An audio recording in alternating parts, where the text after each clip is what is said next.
Welcome, welcome, welcome, beloved community.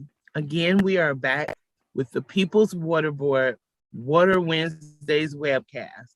And today we're going to be talking about some upcoming events and how you can get involved to help fight for water equity, water equality, and water systems across the country, particularly because Michigan holds 21% of the world's, and let me reiterate that, world's fresh water. This is vitally important that we fight for water rights. I'm here today with my host, Valerie Jean, and of course, our behind the scenes tech guy, Lou. We appreciate all of you for being here today and welcome. Well, we're going to be talking to Jannan Cornstalk. Hopefully she's able to join us in the next few minutes.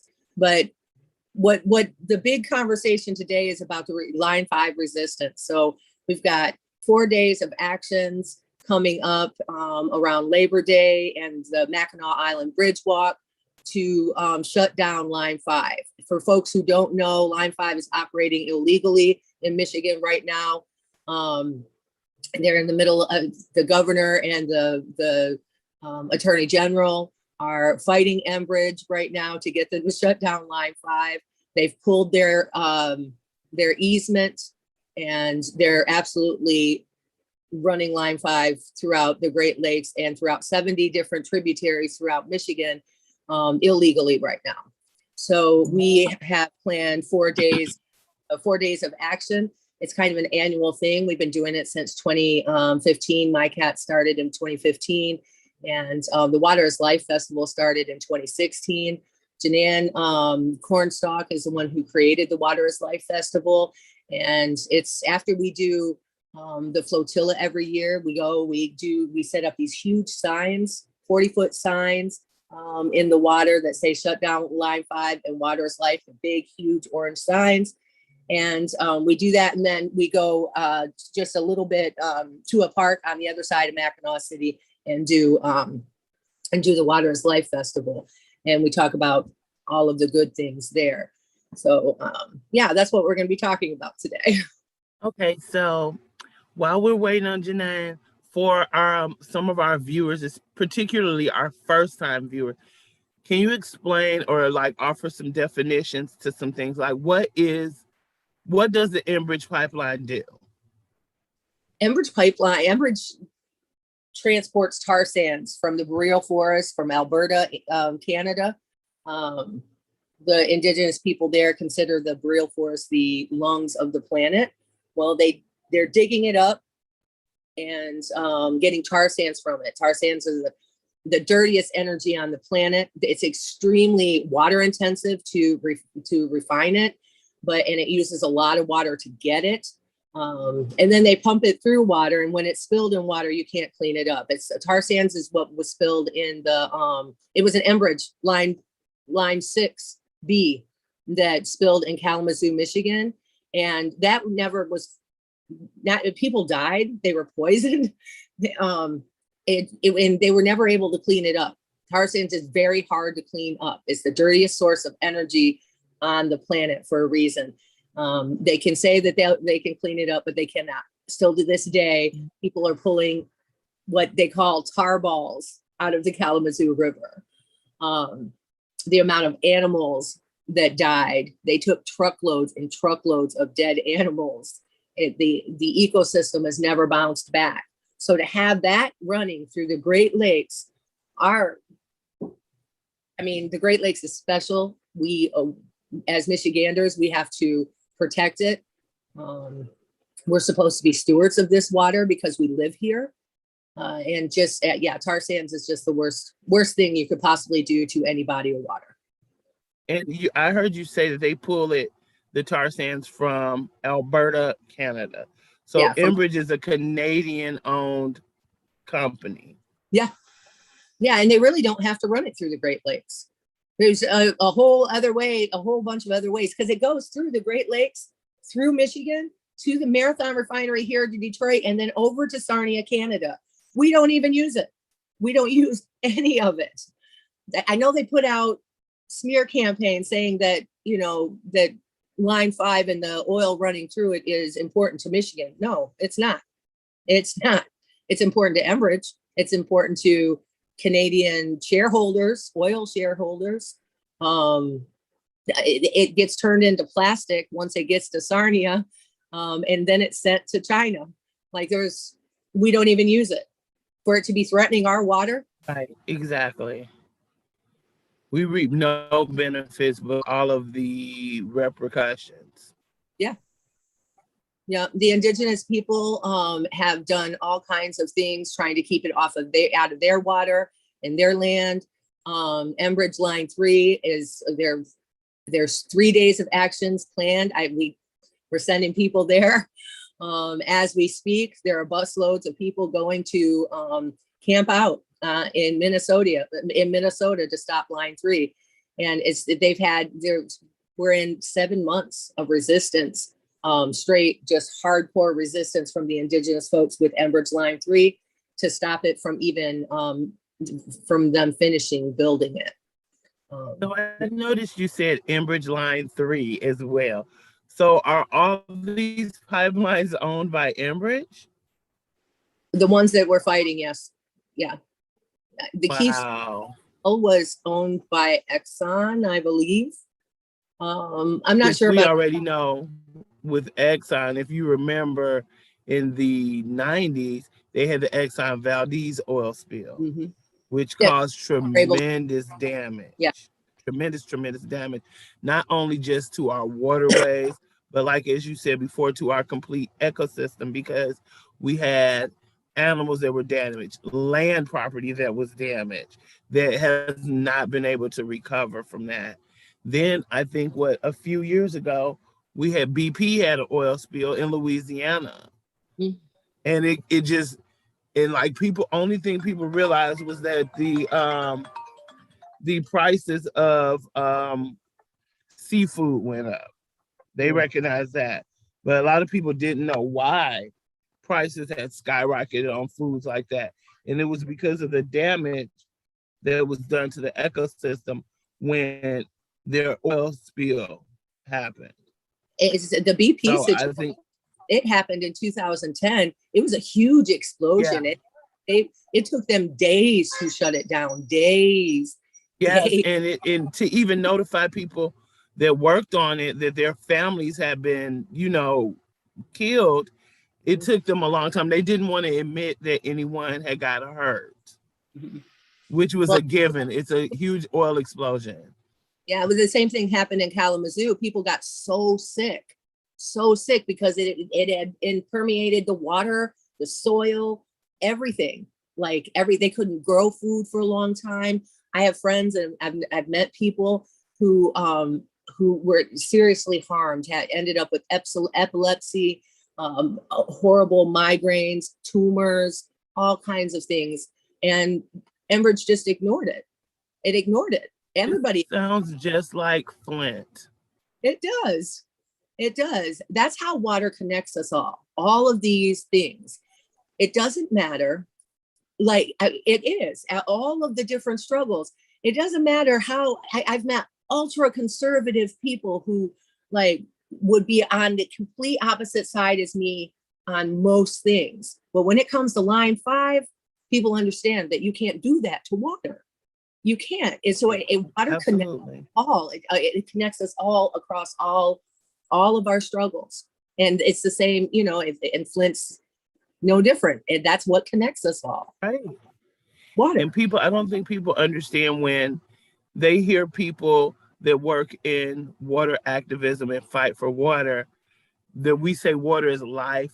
That is by no means an understatement whatsoever. Right. No one can live with nothing on this planet can live without water. Right. Even cacti have a certain amount of water in them. Yeah. So there's no living thing that exists on this planet that can survive without water.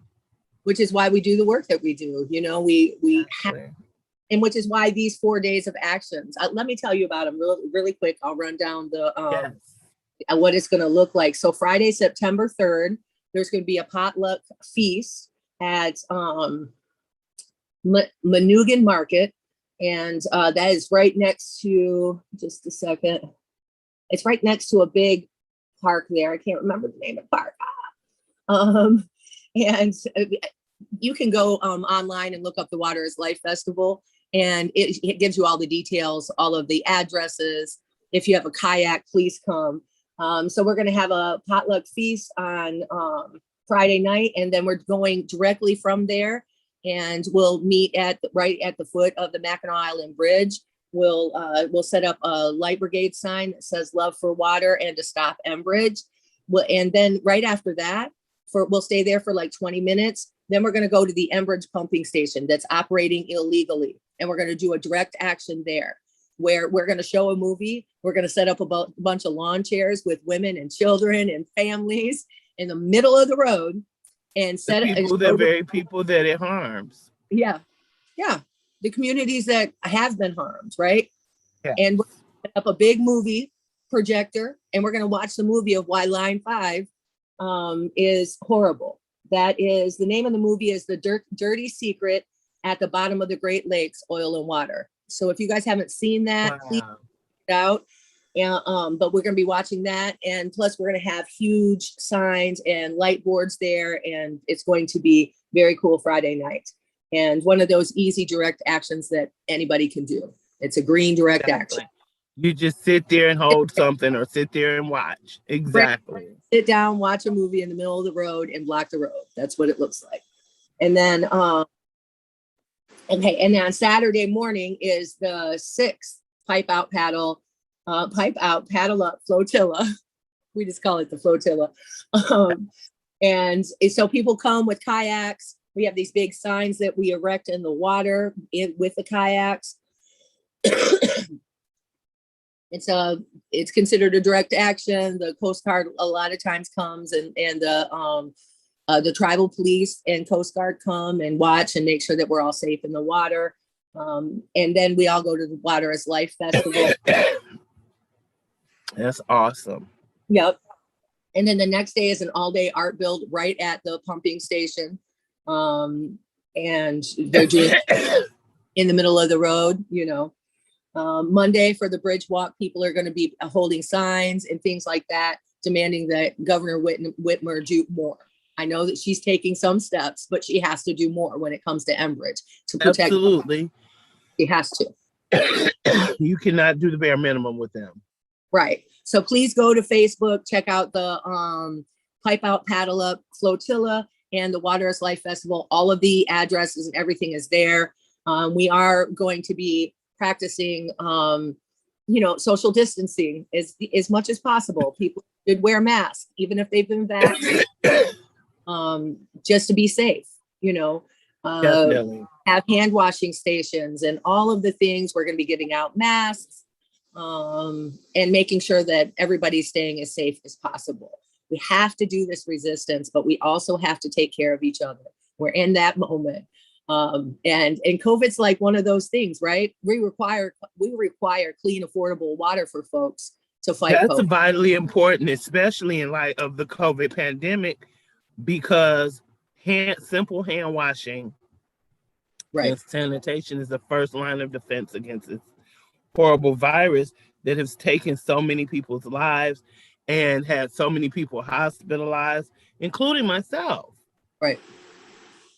And I just can't imagine how much worse it would be if, say, an entire portion of the city had no running water or access to clean water. If there was an oil spill and 500,000 people couldn't exactly water to fight COVID, to wash their hands. Exactly. Catastrophic, especially right where it is, where Line 5 meets. Catastrophic. Definitely would be. And people need to realize that just even beyond us having a COVID epidemic or pandemic going on right now, there are still because I know a lot of people are focused on the pandemic.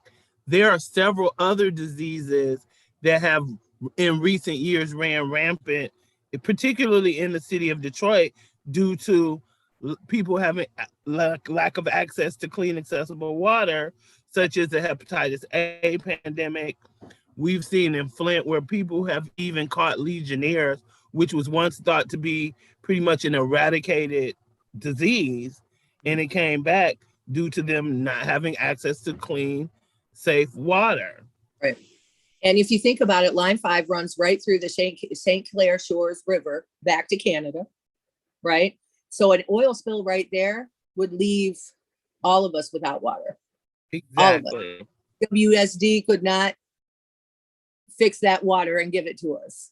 An oil spill right there would be catastrophic to us, right? And then you think about where Line 5 meets to be refined, right here in Detroit at the Detroit Marathon Refinery, right? Think about the people who are sick around that refinery because of Line 5, because they refine tar sands, and it's the dirt. That's just them oil. breathing the air. That's not even them drinking the water. Right. Well, it's not just breathing the air, like the soil is impermeated. It's like, yeah, you can't eat, you can't grow and eat the food, none of that. We met mothers that would go and have to, before their kids could go outside and play, because they were finding tar sands there, they had to sweep off their porches and clean up in front of their houses from the black soot that accumulates, so that their kids could even just go outside and play in the front yard. Absolutely. Like devastating to the community. And I don't live too far away from Marathon myself. Mm-hmm. Yeah. And you can smell it at least a mile or two away before you get up on even close to the plant. You can smell this really acrid smell. The air seems thicker, and that's just a few miles away from it. Mm-hmm. So I can imagine living right in the vicinity while they're processing these tar sands to make plastic. Mm-hmm. My friend Emma Lockridge lived there right outside the coker, right? Literally outside the thing that cooks up the tar sands. And she had to duct tape her windows and doors at certain times of the year because it would get so terrible. And she had to sleep with a face mask on. She said to me once, she said, I was doing face masks far before we had to, because I live next to the refinery, the Marathon Refinery. You know, she would say that to you. She has since moved, and thank goodness, and her life is so much healthier and better and all of those things. But when she was there, she literally had to duct tape her windows at night and sleep in a face mask. But she's one of the lucky ones, because my fear is people that are living near this while these Enbridge tar sands are being processed. Even if they move, who's to say they don't have any long-term or permanent damage that has already been done? I think that she would argue with you that she's the lucky one. She definitely has long-term damage. She has all kinds of health issues. She has worked very, very hard to stay healthy because she lived around the Marathon Refinery. So Line 5 is bad all the way around. The whole pipeline route. It's really, really bad right there in the Straits, but it's also bad going through 70 different tributaries. You're talking about, small bodies of water throughout Michigan. So a oil line there means farmers can't feed their animals, right? That's all those small little rural towns with small lakes that it goes through, mostly farm communities and things like that. And it doesn't matter what side, like I say, Democrat, Republican, right, left, doesn't matter. Everybody understands that Line 5 is bad for all of Michigan. Well, I'm hoping that this is because everyone, regardless of political party affiliation, religion, race, culture, creed, realizes that we all need water. They do. It needs to be clean, safe, and affordable as well. Right. It can't just be like, Enbridge runs a pipe, but you still can get water, and we're drinking contaminated water. We've seen that even in the going towards up north with the PFAS. Mm-hmm. Like the damage that drinking contaminated water. We see that with Flint. We're seeing that in Benton Harbor. We're seeing that in Detroit with the lead in the school drinking water. Now they're not just trying to affect all of us, they're affecting our babies before their brains even fully develop all the way. I just watched a documentary the other day with this literal brain surgeon who says certain parts of your brain literally doesn't stop developing until you're like 25. Right. So imagine if they're drinking water that's contaminated by the tar sands. That just and we see this constantly. And the more I learn about water as I do this work, I look at my community and I see things in my community that normally I would just be like, oh, that's a bad kid, or something's wrong with that person, or you people automatically assume like if someone's acting a certain behavior, they have a drug abuse issue or substance abuse issue. And I'm starting to think now, like, could it not just be that? Could it be that they had access to some contaminated water somewhere? Yeah, you or don't they have to. lived without running water? Yeah. And that affects your health too. And the folks that where they're digging up the indigenous, where they dig it up, it's all indigenous communities where they dig up the tar sands and the boreal forest. It's all indigenous communities. You don't have to look any further than those communities, and they'll tell you they have horror stories about, because their water is so extremely contaminated. They can't drink it at all because of the tar sands being dug there. And just like other indigenous communities here in the US, and throughout Canada, their government does not care if they have clean water. They do not. And they put the most extractive, dirty things there close to those communities, and they suffer. The same way I felt about the Black and brown community here in Detroit and across Michigan. We're considered dispensable because we're not these highfalutin, white, patriarchal, conservative. We don't fit into that category. We're deemed less, and we're deemed dispensable when it comes to what's best for our health in our communities. And that is completely unfair.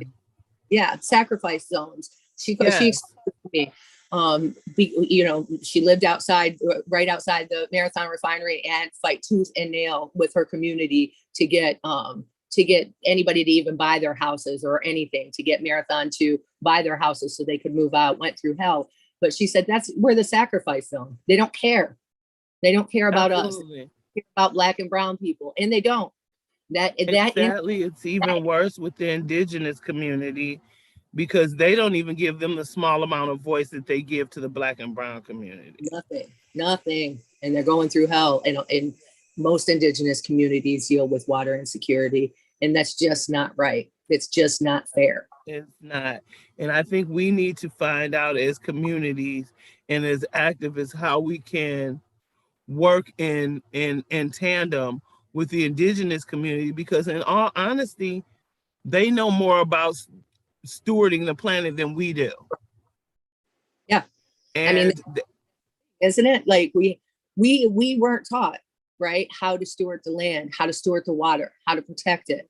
It was just something that they knew how to do, and they were taught that. It was a part of their upbringing and stuff. That was in a capitalist society. We didn't get that purposely. No. We didn't literally get that.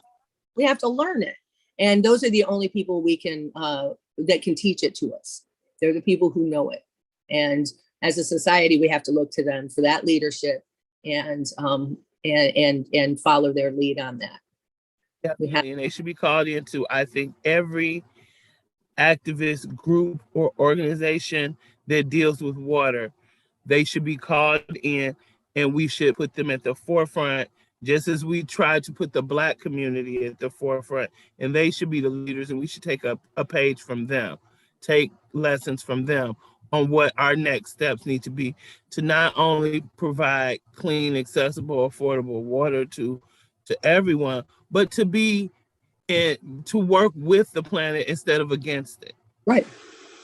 And you can't do that in this system. Unfortunately, this system is a suicide mission. So we can't do that in this system, unfortunately. But I do believe that, and after years and years and years of working with indigenous communities around pipeline work and things, I can tell you that anytime I'm in a space like that, I walk away better person. I feel like I understand things better. I'm clear about how to take care of my family and the planet and all of those things. Absolutely. They know how to do it. That's actually a really great. It's 12:28. We next week, very exciting. We're going to be talking to Dr. Peter Hammer about the Detroit Water Affordability Plan. It's going to be very, very good conversation. I don't know what happened to Jannan today, but I hope that she's okay. And we'll have to have her on on some other day. We'll try to reschedule her. Absolutely. Yeah, and I certainly hope that she's okay. But next week's going to be very good, and yeah, and we'll have a day where we discuss what happened up north with the Line 5 activities, and it's going to be a great couple weeks coming up for Water Wednesday. And I wanted to say to also all our viewers before we go, that even if you can't make it up to the Straits of Mackinac for the flotilla, you can do simple things like just find out who your legislator is, your state legislator, and let them know that you want Line 5 shut down. You want a stop to their illegal pumping of tar sands, because it will affect all of us. None of us are safe as long as they are pumping these tar sands through our fresh water. Right. And this is this is like a world issue, because as I said in the beginning of this show, we sit on 21% of the world's fresh water. So this effect is far more widespread than just Detroit, just Michigan, or even just Canada. It's all of us.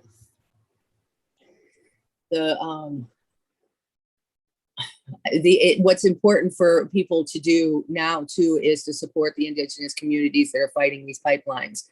Definitely.